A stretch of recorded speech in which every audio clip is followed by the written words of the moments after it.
Hi everyone, this is Owen, your Rooney or secretary. I'm here to explain procedural motions that will come up at UncOVW until this Friday.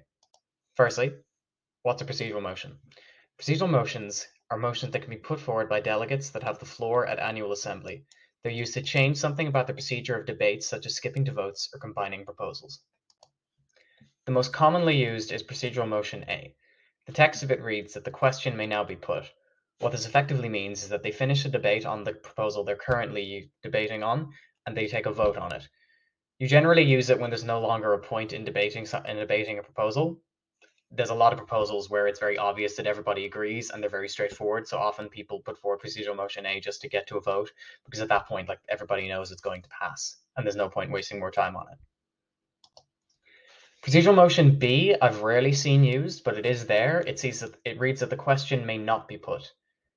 That means basically finish the debate, but do not vote on it, effectively defeating it before it's actually had its proper debate and vote. You use it when you don't think a proposal should be considered. It's sort of like procedural motion A if you think if you think everybody doesn't like the proposal and would vote against it anyway. So it just cuts out a step there. Procedural motion C can also be used a lot. It means that you take the question in specific parts. So you split the proposal into different sections and you debate and vote on them separately. It's often used when people may agree with one part of a proposal, but they strongly disagree with another. Procedural D is a word motion D is a wordy one.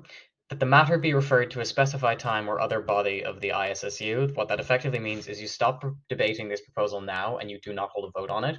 You either have it considered at a future annual assembly or by another ISSU body.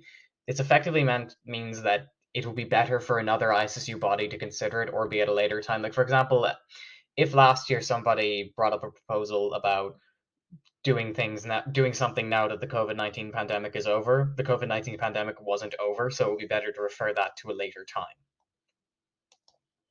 Motion E is a challenge to the chairperson's ruling. There's not really a specified example here, but effectively you can overrule the decision of the chairperson at annual assembly if you think they've made the wrong choice. It's rarely used, and it's kind of hard to come up with an example as a result. But effectively, like the chairs will have to make certain decisions about procedure on the day. Like a lot of things can come up. So if the majority of delegates disagree with the chairperson's ruling, they can challenge it and they can overrule it. Motion F is a motion of no confidence in the chairperson or chairpersons, removing them from their position as chair of annual assembly, which they are elected to by the delegates at the very start. I would just say this is for very extreme circumstances where the chairs are incompetent or acting in complete negligence or just actively bad. Like I've never seen it used, I've never heard of it being used, but it is there just in case the chairs are actively bad. But again, it's for very extreme circumstances. You cannot just raise a motion of no confidence in the chairperson just because you don't like one or two decisions. And the same with the other one, use them sparingly. Procedural motion D is that the question be taken together. This basically combines multiple proposals that are into one. The reason we have this is, for example, if you want to change something in the Constitution, like if you wanted to add or remove a certain officer, that would apply to multiple articles in the Constitution. And when you're submitting them, you have to submit them separately. But on the day, you may procedural motion D to combine them all into one because they're all part of the one proposal. And that just cuts out a lot of time and just makes things a lot smoother.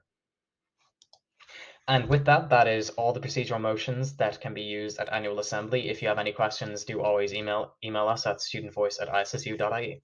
And I look forward to seeing you there.